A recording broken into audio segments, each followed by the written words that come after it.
So AI is huge. I think every energy CIO C-suite is grappling with the stance that they take on this and how they integrate it into their overall business and technology strategy.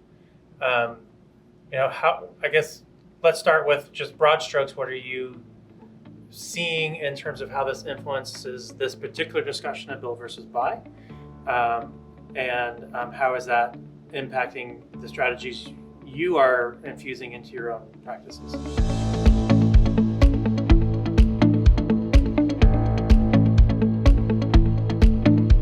I think there's lots of advantages to using AI, but as kind of we've mentioned a little bit here along the way, it doesn't work if you don't have access to data. You don't have people that understand how to properly prompt for it and ask the right questions and give it the right context. I will tell you that a couple of weeks ago, I was training up a new resource that the client had given to us. And he's like, well, look, I can just take this SQL and I'll just give it to Copilot and it will optimize it for me, because we were having performance issues. And I went, great, why don't you do that? I already know what the problems are, so I'll go write the code changes and we'll compare and see which one works better. So we ran up a certain number of lines of code, and before anybody touched it, it was running in about 7 minutes, almost 8 minutes, which to me was unacceptable.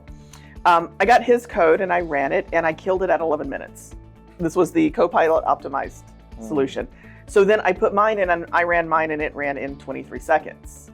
Because I had the knowledge that this is a large table, here's the only way to get to the data properly, and you only want to hit this table once, so I'm gonna do this, I'm gonna force this index.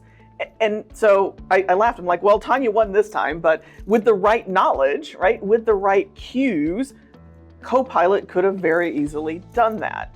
But when the resource doesn't have the knowledge, right, to feed it, then it takes time. And so it takes education, not only of AI, but also of the people that want to take advantage of AI. And so it will become more prevalent, but I think every person, it's not just a company responsibility to say we need to incorporate AI, it's a personal responsibility to say, how do I use AI to be more effective in my role? And what's the keys to that?